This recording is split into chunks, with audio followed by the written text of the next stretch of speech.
with support by sat123.com, because staying connected is critical to restoring our republic. And so, my fellow Americans, ask not what your country can do for you, ask what you can do for your country.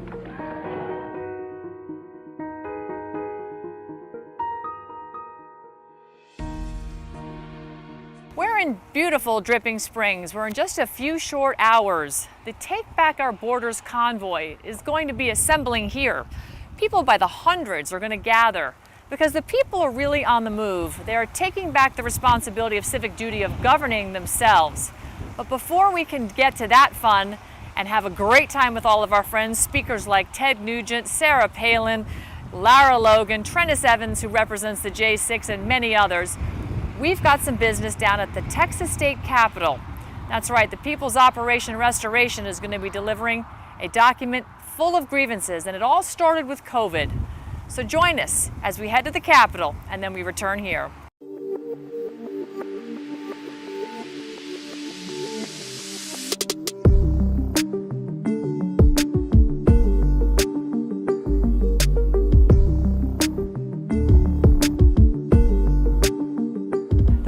On the move. I'm standing outside the Texas State Capitol in Austin, Texas. I'm Ann Vandershiel with the People's Operation Restoration. We're going to be spending a few days here because it is imperative that the people take control of the government. What we have witnessed and what we have been unfortunately victim of is a lawless government, and in fact it is all entirely our fault. The people have been derelict in their duty to actually govern themselves, and in their duty to make sure the government, those that we selected and elected to do the jobs that we want done, we have not followed up. So now the people are on the move, they're standing up, and as you've heard me talk about tactical civics and the fact that we need to get the people standing up, these common law Article 3 courts, a grand jury of the people in each county, as well as the certified standing militia, all constitutionally protected. I'm talking about everything I'm talking about is completely by the Constitution. The People's Operation Restoration is here to also serve crimes against humanity. And we're starting in Texas because the story has big, deep roots here in Texas.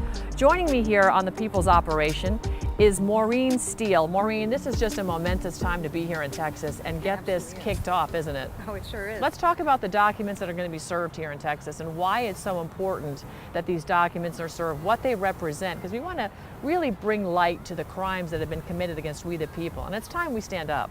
Oh, it absolutely is, and people are coming together now, Ann.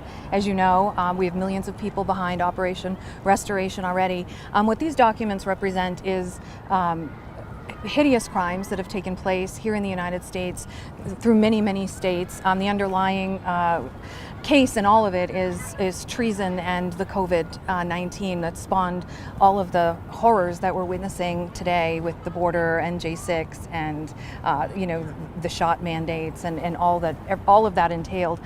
So this is really holding the wrongdoers and the people who way overstep their bounds, insofar as stripping us of our rights and our inalienable rights, holding them to account. And part of Operation Restoration is to direct the people to send notices and affidavit of truth by the hundreds and thousands to these officials if they don't do their job. Right. So I want to kind of pull this back because the People's Operation Restoration, in working with people from around the world, have uncovered these horrific crimes. One of them most notably is the COVID crime and how the government aerosolized COVID, the manufactured bioweapon, and spread it around the world. This is startling information, but the gentleman that connected with Maureen Steele, Dale Richardson, is a Canadian, in fact, and he presented the crimes that he found as a mechanical engineer and working in a particular industry. He learned of the patents around the aerosolization of COVID. He presented this to the Royal Canadian Mounted Police, which would be their highest, police department in Canada, and they were supposed to submit this to the government of Canada. That's in fact Trudeau's government. Trudeau's government, through a treaty with the United States, should have submitted it to the Biden government. In fact, it was not done, And what was subsequently learned was that there was communications between both governments in Canada and the US that knew that this had been uncovered, but more importantly, were hiding it from the people. They were behind the actual COVID crime, the dissemination, the weaponization, and the spreading of COVID through an aerosolized mechanism that has fully been patented, and the government was fully in on it. So this is really just startling information because millions of people died. It's not as if this was an insignificant event. It shut the country down, it shut the world down. So this is massive, this document that's been revealed. And I just don't think the people around the world yet, when they hear of this, are going to recognize just how serious and this is a serious matter of national concern for every country, in fact. Oh, it absolutely is. But what I'm finding remarkable being here, Anne, is that COVID, people were, locked in their homes for 2 weeks. Like that was a crime. Right. You can't lock people up like that. So there's crimes that should have been investigated right out of the gate. People that are our public servants don't even understand what their jobs are. Right. And so I think being here has taught us that, that people seem confused about what their role is, about our founding documents. They're very focused on statutes and codes that have absolutely no bearing on us as living That's women and living men. And these are corporations, again, that have no authority over us. Right. My friend Joan Quinn Eastman always says that, by what authority? Just ask people. By what authority can you command me to do that? Right. And they have to show you. So this is a momentous day, and this is a huge time here in Texas. This is really kicking off the people all coming together, not just in the United States, but all over the world to say no more. That's right. So we're going to get inside and we're going to start to sort this out. We are building that airplane while we're flying it because, again, the way government is supposed to work is the government is supposed to answer to us, but right now we're going to have to remind them that that is in fact how it works. And I expect us to encounter some learning curves along the way, but we want to bring you with us because we the people are on the move, and we the people are going to take back the government because we the people have been derelict in that duty for the last 150 years. So join us as we engage in the process of governing ourselves. Absolutely.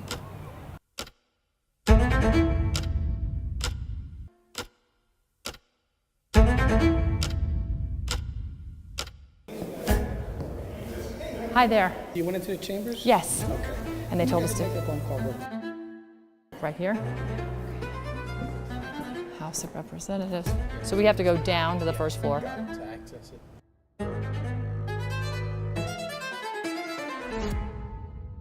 So I think it's interesting so far, Maureen, when we showed up, we were told to come to the speaker's office up here, so we did. But even the gentleman that was guarding the stanchions of the chamber had to go and ask to find out where we're supposed to go.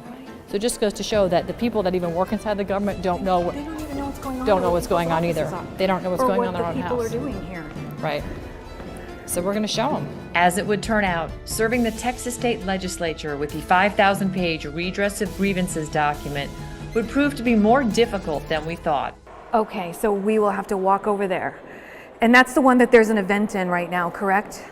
Okay. Back to the chamber. Yeah. So the speaker, sometime, Mr. Osborne?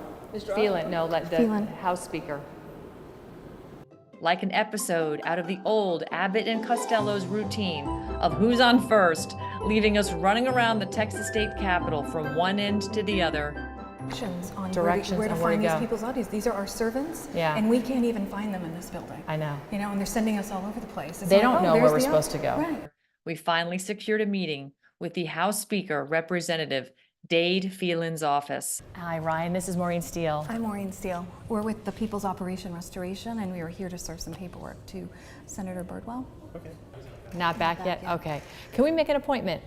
While the Speaker was not in, we did meet with Jason Briggs, his Deputy General Counsel and Policy Advisor. Mr. Briggs, while at first confused as to the purpose of our visit, did eventually accept service. Very simply, we the people are asking our government to review the documented evidence and affidavits regarding a multitude of crimes committed and report back to their tax-paying constituents. We're with the People's Operation Restoration. And what we wanted to present to you today, this is a redress of grievances. In here is criminal complaints, along with evidence of high crimes and misdemeanors, treason, human trafficking, torture, fraud. There's another 4,200 pages on this flash drive. wow. There's 800 printed here. Okay. And so we wanted to present that to you to have all of this investigated. Okay. And the people are on the move. We have millions of people involved with Operation Restoration, and we will be following up to ensure that these crimes are being investigated. Okay. Feeling like we were finally getting government to work for the people, we were ready to head back to Dripping Springs for the Take Back Our Border Convoy event.